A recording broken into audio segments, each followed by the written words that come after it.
Part 1. Bedtime Story of Cleopatra History for Sleep. Hey guys. Tonight, let's do something ancient and a little dramatic, but in the most low-energy way possible. Dim the lights, pull up your blankets, and get ready to drift off while we talk about one of the most famous women in history, Cleopatra. Yes, that Cleopatra. The Cleopatra, Queen of Egypt, last of the Ptolemies. She of the dramatic eyeliner, the romance with Julius Caesar, the tragic finale with Mark Antony. You know, the one Hollywood cannot resist turning into a 3-hour epic with far too many golden props. But tonight, don't expect any sword fights, or thunderous speeches, or snakes leaping dramatically out of fruit baskets. We're not doing that. This is the chill version, the Cleopatra for when you're trying to pass out at a M version. So let's glide through her story, slowly, gently, and with just enough dry commentary to keep you awake for another 5 minutes before you conk out. Now, first things first, Cleopatra was not Egyptian. Yes, I know. Every time that fact comes up, someone gets mildly disappointed. She was the ruler of Egypt, but her family, the Ptolemies, were Macedonian Greeks, descendants of one of Alexander the Great's generals, Ptolemy I. Basically, they marched in with Alexander, carved out Egypt as their personal kingdom, and then just stayed for 300 years. And because the Ptolemies were really into the idea of keeping it in the family, their family tree quickly became, let's just say, more of a family circle. Siblings married siblings, cousins married cousins. If you shook the tree too hard, about 3 uncles and an aunt probably fell out at once. So, Cleopatra was born into this sparklingly dysfunctional dynasty around 69 BC. Her full name, by the way, was Cleopatra VII Philopator, which tells us 2 things. 1.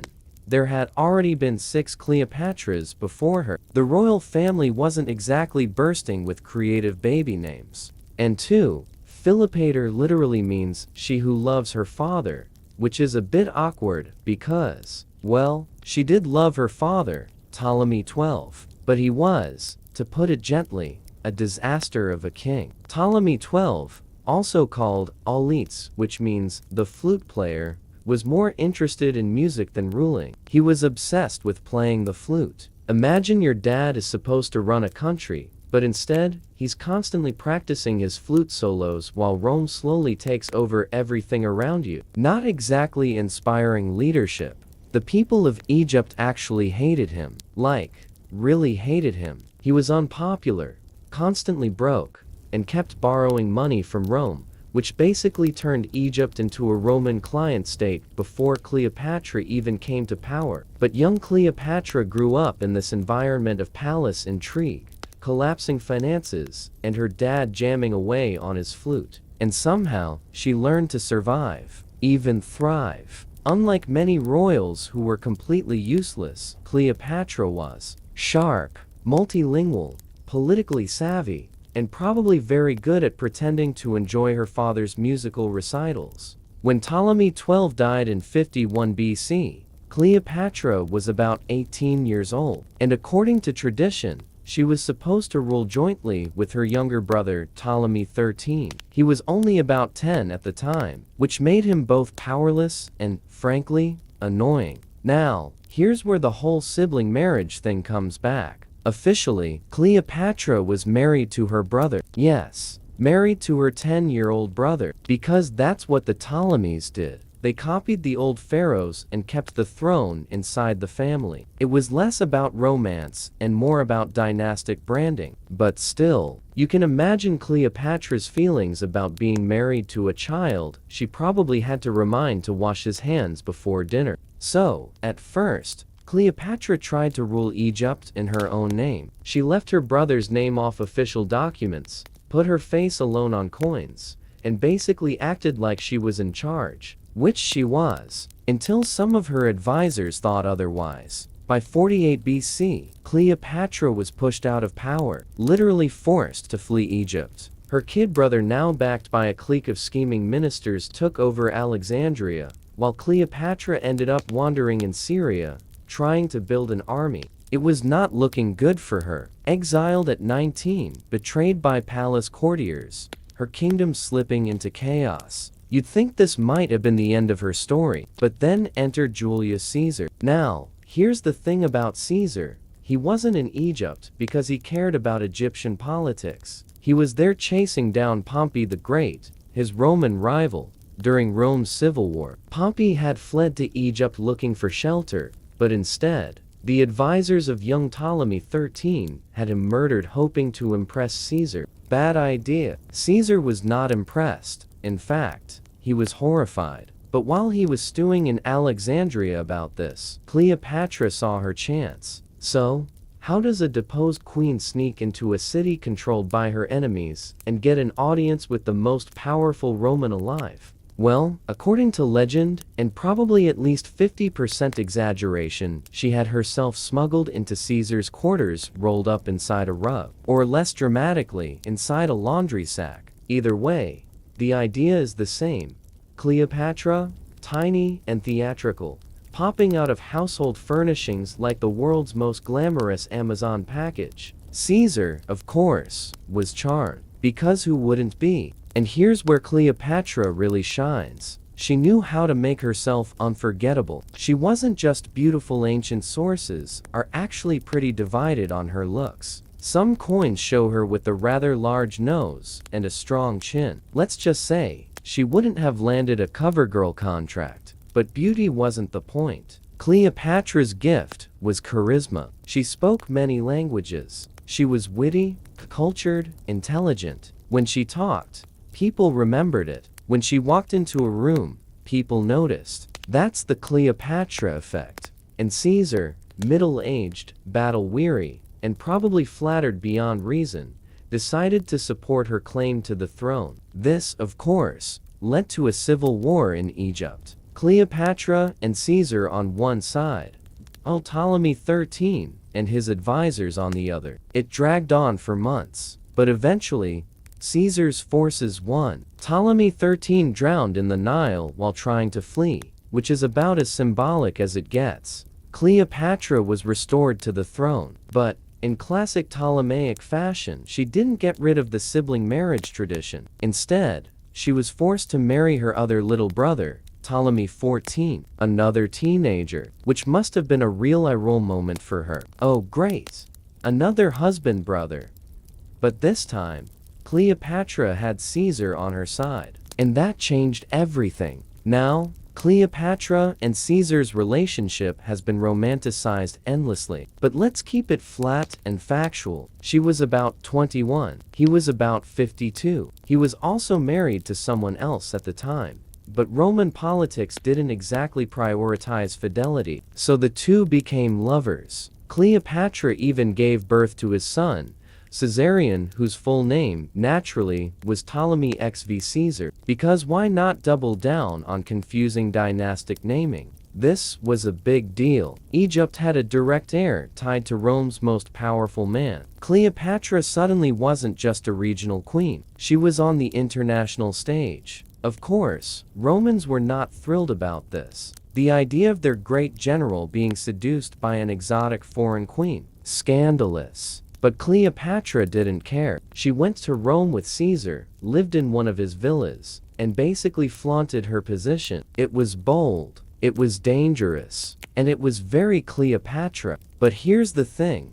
Cleopatra was playing a very high-stakes game. Rome was suspicious of monarchs. Rome didn't do queens. The word Regina was practically an insult. So when Cleopatra showed up in her finery, parading around like a goddess, Romans whispered about her endlessly. Still, while Caesar lived, she was safe. But in 44 BC, Caesar was assassinated, stabbed in the Senate, and suddenly, Cleopatra's Roman safety net was gone. She quickly packed up her son and returned to Egypt. Her brother husband Ptolemy XIV conveniently died around this time, possibly poisoned. By whom? We don't know, but let's just say Cleopatra had every reason to clear the path for her own child, Caesarion, to be named co-ruler. So once again, Cleopatra maneuvered herself into the center of power. Widow of a flute-playing father, sister wife of 2 dead brothers, lover of a murdered dictator,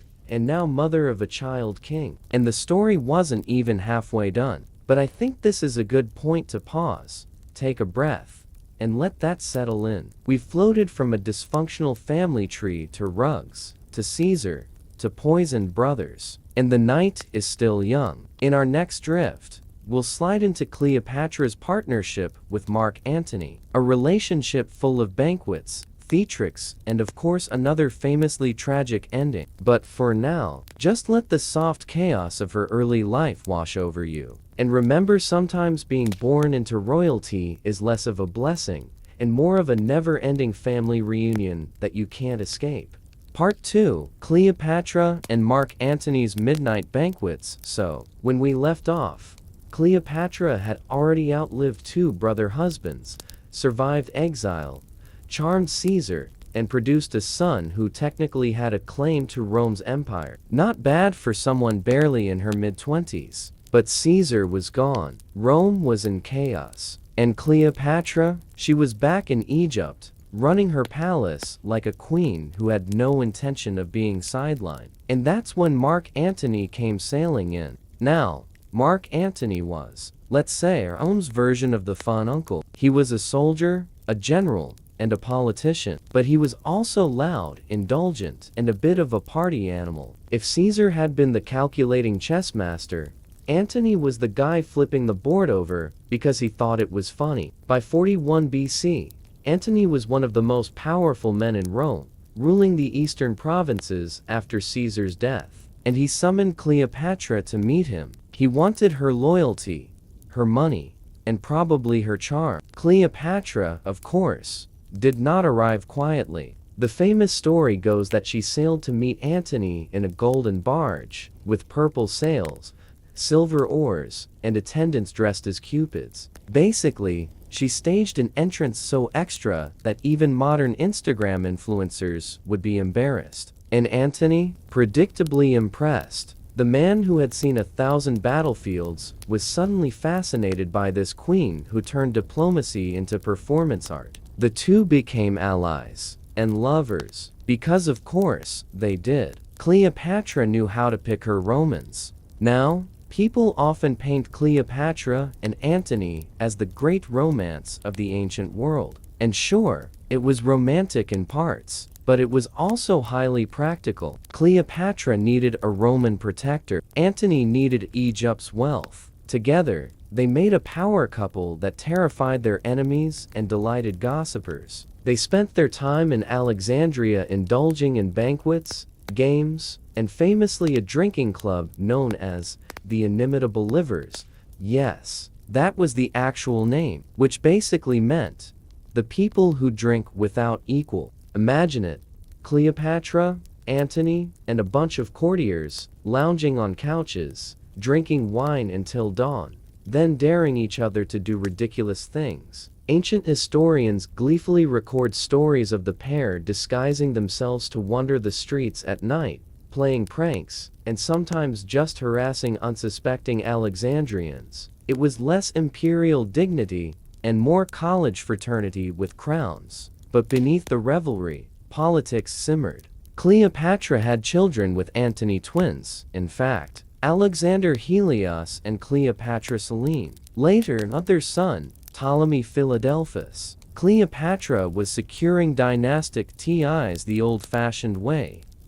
Babies. Lots of them. Meanwhile, Antony had a Roman wife. Actually, two, in quick succession. First, Fulvia, who was politically ambitious and caused him headaches. Then, after her death, Octavia, the sister of Octavian, who would one day become Augustus. Yes, that Augustus, the first Roman emperor. So picture it, Antony is married to the sister of his powerful Roman rival, but also shacking up in Alexandria with Cleopatra and their growing brood of children. Family dinners must have been complicated. Now, Octavian, the future Augustus, wasn't impressed by any of this. He painted Antony as a man bewitched by an Eastern queen, a Roman gone soft, drunk, and corrupted by luxury. And to be fair, Antony was leaning into that image pretty hard. He gave Cleopatra and their children vast territories. He dressed up as Dionysus, the god of wine, and paraded around Alexandria. He seemed to enjoy the role of Cleopatra's consort more than the job of Roman statesman. And in Rome, that was political suicide. Let's pause here for a moment, because while the later propaganda makes Cleopatra look like the ultimate femme fatale,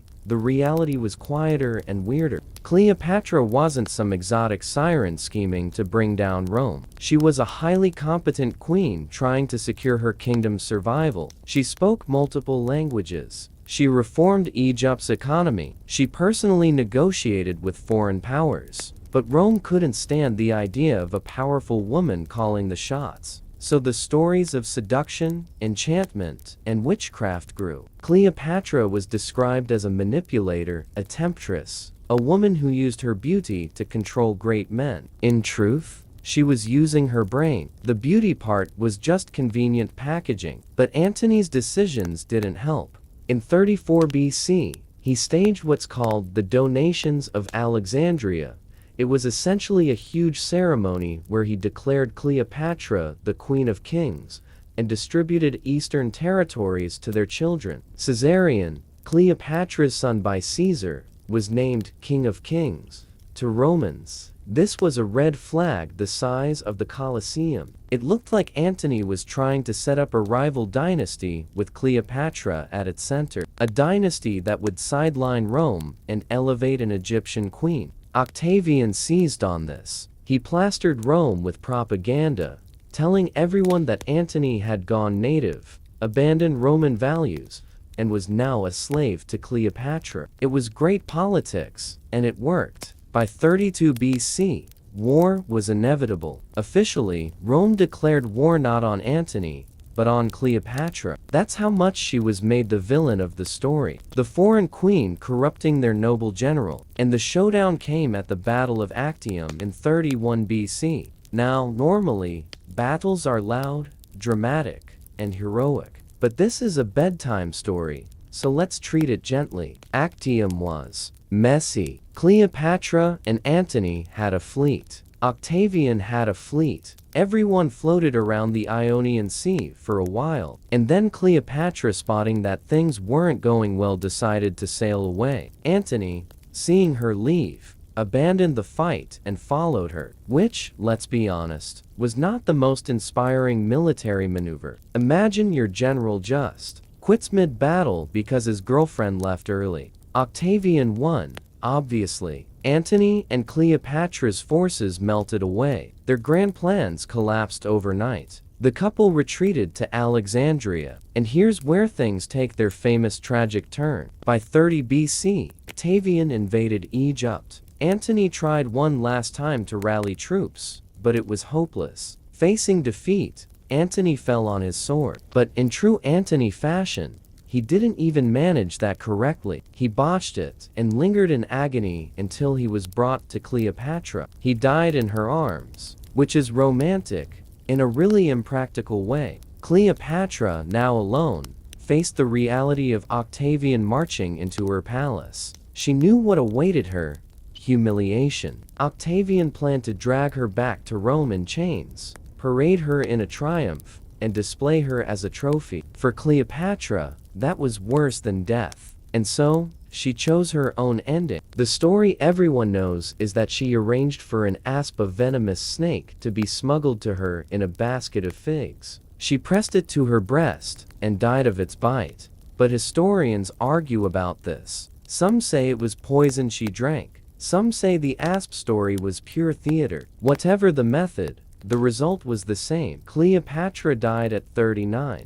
Octavian was furious. He wanted her alive for his triumph, but he had to settle for parading her image instead. He executed Caesarion, her son with Caesar, to eliminate any rival claim to Rome. Her children with Antony were spared, raised by Octavia, Antony's Roman wife, which is awkward, but at least they lived. So that was Cleopatra's end. The last pharaoh of Egypt, the last of the Ptolemies, a queen who tried to keep her kingdom independent and ended up remembered as both a seductress and a strategist. Rome absorbed Egypt into its empire. Octavian went home, declared himself Augustus, and became the first Roman emperor. And Cleopatra? She became a legend. But here's the ironic part. Cleopatra's actual reign lasted 21 years. 2 decades of balancing politics, economics, diplomacy, and motherhood. She was an effective ruler, not just a scandalous lover. Yet most of history remembers her for her romances with Caesar and Antony. Her legacy was filtered through Roman propaganda. To the Romans, she wasn't a queen. They couldn't even conceive of a queen being legitimate. She was a temptress, a destroyer of men. And that image stuck, century after century. So whenever you see Cleopatra painted as this sultry femme fatale reclining in gold, remember, that's not really her. That's Rome's version of her. The real Cleopatra was a survivor. Sharp, ruthless when she had to be, charming when it suited her. A woman navigating the shark tank of ancient politics with style. And as we let the story settle, think of Cleopatra not just as a tragic heroine, but as a reminder of how history is written. She was brilliant enough to keep Egypt independent for a generation longer than it should have lasted, and unlucky enough to be turned into the villain of someone else's propaganda. So, maybe she wasn't the exotic beauty of Hollywood legend. Maybe she looked more like the coin portrait's sharp nose, intelligent eyes, slightly tired from having to constantly outwit her relatives. But she made the world remember her name. And that's more than you can say for most of her brother husbands. Part 3. Cleopatra's legacy, children, and afterlives. So, Cleopatra is gone. The asp, the figs, the poison, whatever the method. She left the world in 30 BC, and with her, an entire dynasty vanished. The Ptolemies had ruled Egypt for almost 3 centuries. They'd given the world grand temples, the Library of Alexandria, and endless family feuds that would put modern reality TV to shame. But Cleopatra was the last. After her, Egypt became just another province of Rome. Grain for the empire, bread for the Roman mob. And yet Cleopatra herself never really left. Let's start with her children, because yes, some of them survived. Cleopatra's eldest, Caesarion, the son she had with Julius Caesar, wasn't so lucky. Octavian had him quietly executed. His reasoning? 2 Caesars are too many. Cold, efficient, and very on brand for the man who would become Augustus. But her children with Mark Antony Alexander Helios, Cleopatra Selene, and Ptolemy Philadelphus were spared. Octavian shipped them to Rome, where they were paraded in his triumph. Imagine being 3 confused toddlers dressed in golden chains, walk through a Roman street while the crowd cheers at your humiliation. Not exactly the best childhood memory. After that, the children were raised by Octavia, Antony's Roman wife, which is awkward, to say the least. But Octavia was reportedly kind to them, and Cleopatra Selene, the daughter, actually thrived. She later married King Juba II of Mauritania in North Africa. She became queen in her own right, ruling alongside him, and carried a piece of her mother's legacy into another kingdom. Alexander Helios and Ptolemy Philadelphus. History loses track of them. They fade out of the record, like so many children of dynasties past. Alive one moment, forgotten the next. Perhaps they died young. Perhaps they lived quietly in exile. We don't know, which, in a way, is almost more peaceful than their sister's very public life. But Cleopatra herself, that name lived on. And here's where things get interesting. Because after her death, Cleopatra stopped being a queen and became a story. The Romans wrote first. And since the Romans were the victors, they controlled the narrative. To them, Cleopatra was the dangerous Eastern queen who seduced their generals, drained their strength, and nearly toppled their empire. She was the villain in Octavian's success story. Every time Rome talked about Cleopatra, they were really patting themselves on the back for defeating her. That's why Roman writers loved to emphasize her luxury and decadence. They told stories of her bathing in milk, dissolving pearls in vinegar just to drink them, reclining on gold couches while Rome's men fell helplessly into her arms. Was any of this true? Almost certainly not, but it made for great gossip. Take the famous pearl story, for example, the one where Cleopatra supposedly bet Antony that she could host the most expensive banquet in history. To prove it, she dropped one of her massive pearl earrings into a goblet of vinegar, dissolved it, and drank it. Now, scientifically, vinegar can dissolve calcium carbonate, but not in the few seconds it takes to impress a dinner guest. So the whole tale is, at best, exaggerated. But Roman writers loved it. To them, it proved Cleopatra was extravagant, showy, and utterly different from their virtuous Roman matrons. And over time, that image stuck. Medieval Europe remembered her less as a politician and more as a cautionary tale. Renaissance artists painted her as the ultimate tragic beauty, draped in jewels, dying from a snakebite in dramatic fashion. Poets adored her as the femme fatale who brought Antony to ruin.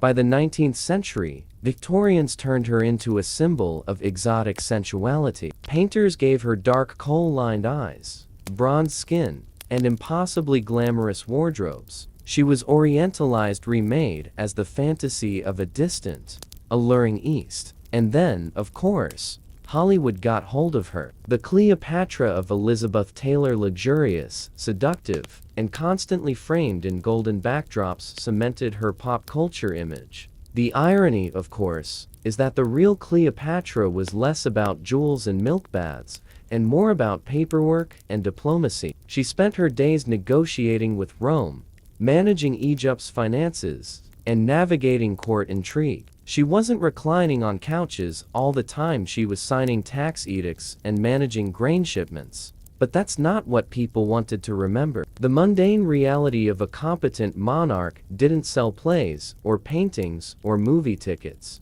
The Cleopatra who survived in memory was the Cleopatra of performance, the queen who staged her life like theater, and whose enemies wrote the script after she was gone. Let's drift back softly to the start of her story. Born into a collapsing dynasty, daughter of a flute-playing father, sibling to brothers who were more liabilities than partners, forced into exile as a teenager, dragged back by Caesar, entangled with Antony, dying on her own terms. There's something strangely cyclical about it all. Cleopatra's life was always a balancing act between power and spectacle, between ruling Egypt as a sovereign queen and being cast as a character in someone else's narrative. And that's why she endures. Not because she was the most beautiful woman in history, that's probably a myth, but because she embodied charisma, intelligence, and the sheer willpower to stay relevant in a world where women weren't supposed to rule at all. Think about it. Cleopatra ruled for 21 years. Her face was on coins. Her decisions shaped the fate of kingdoms. She outlasted her brothers, her enemies, even her Roman lovers. And yet, history boiled her down to eyeliner and snakes. There's a quiet unfairness there, but also a reminder. History isn't about what really happened. It's about what people choose to remember. And Cleopatra, she was remembered louder than almost anyone. So as we let this story fade into night, imagine her not as Hollywood's queen in glittering headdresses, not as Rome's temptress with a jewel-crusted goblet, but as she likely was, a woman of sharp intelligence, speaking with wit in a dozen languages, a ruler juggling crisis after crisis, refusing to be erased. And yes, perhaps, with a slightly tired look in her eyes, because ruling Egypt while wrangling Romans and siblings could not have been restful. Cleopatra lived in a world where women weren't supposed to hold power, and yet, 2,000 years later, you know her name. So tonight, as you drift off, let that be your last thought. Not the snakebite, not the pearl, not the golden barge with purple sails, but simply this: Cleopatra, last queen of Egypt, a survivor, strategist, and a woman who refused to disappear quietly. And now, we can let her story slip back into the sands. Part 4. Cleopatra's family of delightful disasters. Cleopatra didn't appear out of nowhere. She was the last link in a very long chain of Ptolemies. And the Ptolemies, to put it gently, were not well-adjusted people. Remember, they were Macedonian Greeks who set up shop in Egypt after Alexander the Great died. For almost 300 years, they pretended they were pharaohs, spoke Greek at court, and married each other like it was the most natural thing in the world. Think of them as the royal equivalent of that one family that insists on keeping Thanksgiving just the cousins forever. The founder was Ptolemy Isoter. He was actually competent, one of Alexander's generals, clever enough to grab Egypt when the empire fell apart. He built up Alexandria, founded the library, and left behind a functioning kingdom. Not bad, but his descendants. Oh dear, take Ptolemy to Philadelphus. His nickname, Philadelphus, literally means sibling lover, because yes, he married his sister, Arsinoe too. They styled themselves after the gods Zeus and Hera, who were also siblings, which, I suppose, is one way to justify it. By the time we get to the later Ptolemies, the family tree is basically a loop. Brothers marry sisters, nieces marry uncles, cousins marry cousins. Genetically speaking, it's less of a tree and more of a pretzel, and naturally, this led to plenty of palace intrigue. Every new ruler seemed to come with at least one assassination attempt, one poison cup, and several feuds with their own children. For instance, Cleopatra too. Yes, the numbering is confusing, had perhaps the most dysfunctional family drama of them all. She married her brother, Ptolemy VI, standard practice. When he died, she married their other brother, Ptolemy VIII, less standard, but still within the Ptolemaic guidelines. Ptolemy VIII, by the way, was nicknamed Physcon, which means the fat one. He was not exactly beloved. He had a temper, he was cruel, and he once hacked his enemies to pieces in the palace courtyard. Subtlety was not his strength. At one point, Cleopatra quarreled with him so badly that he had her son murdered, dismembered, actually, and sent the pieces to her as a gift. Yes, that was the level of family bonding we're dealing with here. So, when Cleopatra VII, our Cleopatra, came along, she inherited not only the throne, but a long tradition of relatives who treated family like both a marriage pool and a murder list. Her own father, Ptolemy XII Auletes, the flute player, fit right into the chaos. He wasn't as murderous as his predecessors, but he was catastrophically bad at ruling. His solution to every problem was to bribe Rome, sell off resources, and then go practice his flute. The people of Egypt despised him so much they literally chased him out of the country at one point. He had to hide in Rome until they grudgingly let him back. Cleopatra spent her childhood watching him stumble through crises, which probably taught her an important lesson: be better at politics than your dad. And then there were Cleopatra's siblings. She had an older sister, Berenice IV, who briefly ruled Egypt when their father was exiled. Berenice was independent, ambitious, and maybe a little too good at running things, which is why, when Auletes returned, he had her executed. Cleopatra would have remembered that clearly. Ruling Egypt meant ruling against your own family if necessary. Later, her younger sister, Arsinoe IV, also tried to snatch power. During Cleopatra's exile, Arsinoe declared herself queen, teamed up with Caesar's enemies, and fought against her own sister. It didn't end well. She was paraded through Rome in chains by Caesar, then spared, only to be executed years later on Cleopatra's orders. So, when you picture Cleopatra's family life, think less happy royal household, and more Game of Thrones, but with more eyeline. Now, the thing about all this inbreeding and infighting is that it didn't just produce drama, it also produced some very strange rulers. The Ptolemies had a reputation for being eccentric. Some were obsessed with luxury, others with cruelty. Many were both. Cleopatra's grandfather, Ptolemy IX, was so unpopular that Alexandrians repeatedly threw him out, then let him back, then threw him out again. It was like an on-again, off-again relationship between a king and his capital city. Her uncle, Ptolemy X, once melted down golden statues from temples to pay for mercenaries. You can imagine how well that went over with the local priests. Spoiler, not great. By Cleopatra's time, Egypt's ruling dynasty was already infamous for dysfunction. She just happened to be smarter, more polished, and better at spin than the relatives who came before.